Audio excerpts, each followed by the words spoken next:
तो last video में हमने जेनर डायोड के बारे में थोड़ा सा इंट्रोडक्शन किया था। इस वीडियो में थोड़ा सा डिटेल देखते हैं। तो zener diode heavy drop diode है, इसलिए इसे स्पेशल पर्पस डायोड भी कहते हैं, क्योंकि ये ब्रेक डाउन रीजन में वर्क करता है। अब इसको थोड़ा सा ग्राफ से समझ लेते हैं। तो ये सबसे पहले एग्जाम्पल है, तो जेनर डायोड का ग्राफ देख लेते हैं, है ना। सॉरी, नॉर्मल डायोड का ग्राफ देख लेते हैं। तो नॉर्मल डायोड का ग्राफ कुछ ऐसे ही होता है। इसमें ये होता है सैचुरेशन करंट और ये होता है डायोड करंट। तो नॉर्मल डायोड में क्या होता है कि जैसे ही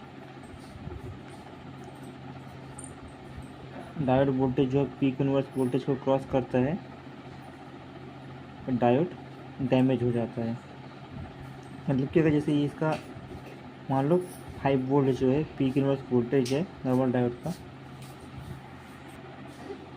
तो अगर आप इससे ज़्यादा वोल्टेज अप्लाई करते हो तो नॉर्मल डायोड डैमेज हो जाएगा। ठीक है, तो यही जेनर डायोड में यही खास बात है कि जिस वोल्टेज पे नॉर्मल डायोड डैमेज हो जाता है, उस वोल्टेज पे जेनर डायोड वर्क करना स्टार्ट करता है। इसका मतलब ये हुआ कि जैसे मान के चलो 5 वोल्ट नॉर्मल डायोड का पीक इनवर्स वोल्टेज है, इससे ज़्यादा या इस वोल्टेज को अप्लाई करेंगे तो नॉर्मल डायोड डैमेज हो जाता है। बट जेनर डायोड की खास बात यही है कि ये ब्रेकडाउन रीजन में ही वर्क करता है। यानी कि 5 वोल्ट अगर इसका जो जेनर वोल्टेज है, तो 5 वोल्ट या इससे ज़्यादा वोल्टेज आप अप्लाई कर रहे हो तो जेनर डायोड ब्रेकडाउन रीजन में चला जाएगा और ये आपको कांस्टेंट वोल्टेज प्रोवाइड करेगा। तो इस ग्राफ से भी आप देखिए आप कि जैसे आप यहाँ पास 5 वोल्ट का अपने जेनर डायोड मार्केट से लिया है, तो वोल्टेज यहाँ पास करंट की वैल्यू ये बढ़ती जा रही है। देखिए यहाँ से ये करंट की वैल्यू बढ़ती जा रही है, बट वोल्टेज इंक्रीज नहीं हो रहा, कांस्टेंट वोल्टेज मिल रहा है। तो इसी क्वालिटी का यूज किया गया है कि इसी क्वालिटी का यूज किया गया है। और ये क्वालिटी कैसे प्रोवाइड किया गया है, ये क्वालिटी जो जेनर को दिया गया है वो हैवी डोपिंग करके दिया गया है। ठीक है,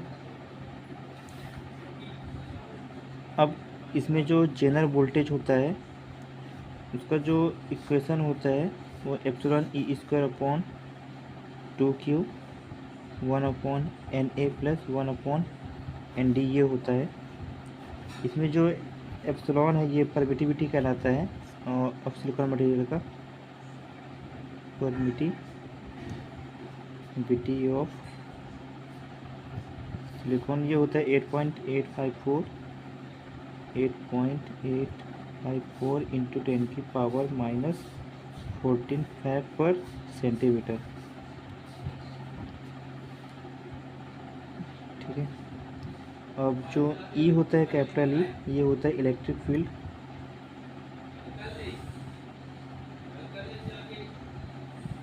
क्यू जो होता है चार्ज होता है 1.6 इंटू 10 की power -19 coulomb.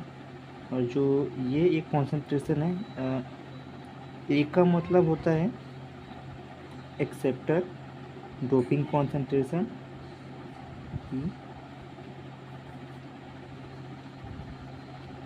Doping concentration. N D का मतलब होता है कि डोनर डोपिंग कॉन्सेंट्रेशन, DON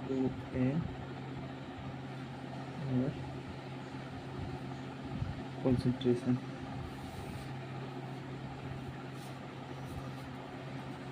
अब तो इसको इसके डायग्राम से भी समझ लेते हैं।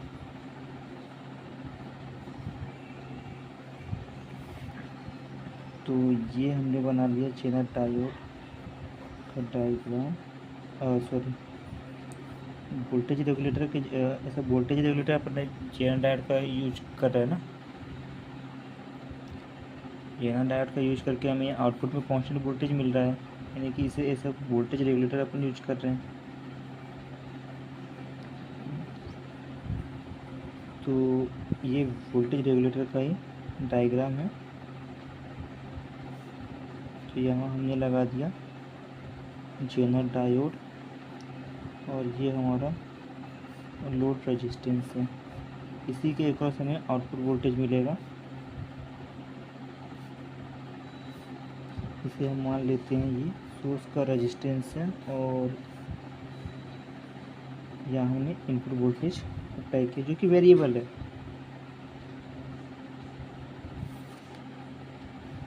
ठीक है, तो अब यहाँ पर देख सकते हैं कि ये जेनर डायोड का एन टर्मिनल है और ये जेनर डायोड का पी टर्मिनल है। और जेनर यहाँ पास अगर आप रेजिस्टेंस को कुछ टाइम के लिए इग्नोर करोगे तो ये जो पॉजिटिव टर्मिनल गया हुआ है ये इस पॉइंट से कनेक्ट है, जो नेगेटिव टर्मिनल गया हुआ है ये इस पॉइंट से कनेक्ट है। इसका मतलब कि जो पी टर्मिनल है नेगेटिव टर्मिनल से कनेक्ट है सप्लाई के, और जो ये डायोड का एन टर्मिनल है वो सप्लाई के पी टर्मिनल से कनेक्ट है, यानी कि अपोजिट कनेक्ट है। ठीक है, तो जेनर डायोड को ऐसे ही अपोजिट कनेक्ट किया जाता है। तो जो यहाँ पास जो वोल्टेज आपको मिलेगा ये पॉजिटिव मिलेगा और ये नेगेटिव मिलेगा। ठीक है, तो हमें क्या करना है, जेनर डायोड के क्रॉस डायोड का ब्रेकडाउन वोल्टेज फाइंड करना है और हमें देखना है कि डायोड जो है ब्रेकडाउन रीजन में है या नॉन ब्रेकडाउन रीजन में है। अगर ये नॉन ब्रेकडाउन रीजन में होता है तो जो आउटपुट वोल्टेज वही होगा जो इनपुट वोल्टेज है, और अगर अगर ये नॉन ब्रेकडाउन रीजन में है जेनर डायोड तो आउटपुट वोल्टेज वही होगा जो इनपुट वोल्टेज होगा। बट अगर ये जेनर डायोड ब्रेकडाउन रीजन में है तो आउटपुट वोल्टेज जो है हमें कांस्टेंट मिलेगा, यानी कि जो जेनर वोल्टेज है। इसको देख लेते हैं। इसके लिए हमें डायोड को रिप्लेस करना पड़ेगा ओपन सर्किट से। इसको ओपन सर्किट से रिप्लेस कर देते हैं और इसके क्रॉस हमें डायोड का ब्रेकडाउन वोल्टेज फाइंड कर लेते हैं, जहाँ हमारा लोड रेजिस्टेंस है। अब लोड रेजिस्टेंस के अक्रॉस जो वोल्टेज मिलेगा वही वोल्टेज जेनर डायोड के अक्रॉस मिलेगा। तो ये हमारा Pin, मान लो यहाँ से IS करंट फ्लो हो रहा है, सोर्स करंट केवल अप्लाई कर लेते हैं। तो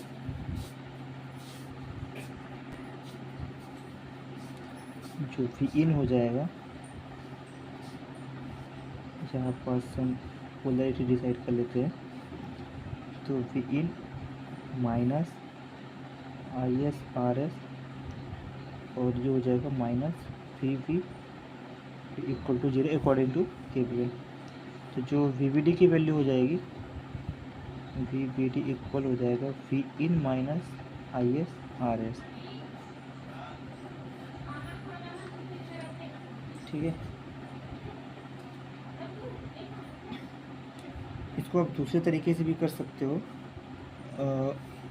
VDR वोल्टेज डिवाइडेड रूल के थ्रू भी। आपको यहाँ पास दिखेगा कि यहाँ जो करंट की वैल्यू है 0 है, तो जो IS करंट है वो इस RL के थ्रू भी फ्लो हो रहा है। तो आपको IS की वैल्यू मिल जाएगी Vin divide RS plus RL। तो हमें जो RL की वैल्यू मिल जाएगी, यहाँ पर जो आउटपुट है तो V आउट की वैल्यू मिल जाएगी। V out equal same potential पे है, तो जो ये V आउट है वो VBD कहलाएगा, सेम पोटेंशियल पे है। तो VBD इक्वल इसके क्रॉस ड्रॉप तो IS इंटू RL। तो जो IS की वैल्यू है Vin divide R S plus R L हो जाएगा और ये मल्टीप्लाई आर एल। ठीक है, तो ये दूसरा तरीका है वीवीडी फाइंड करने का।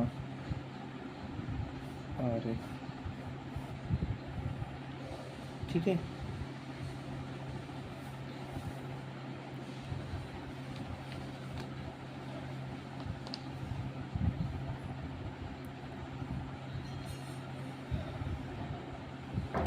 तो इसमें ध्यान देने वाली बात ये होती है कि डायोड, जेनर डायोड आपका तभी ब्रेकडाउन रीजन में ऑपरेट करेगा जब जो जेनर वोल्टेज है वो वोल्टेज ब्रेकडाउन वोल्टेज से लेस होना चाहिए, यानी कि जो ब्रेकडाउन वोल्टेज है वो ग्रेटर होना चाहिए जेनर वोल्टेज से, तभी आपका जो जेनर डायोड है वो ऑपरेट करेगा। ठीक है, तो आज के लिए इतना ही।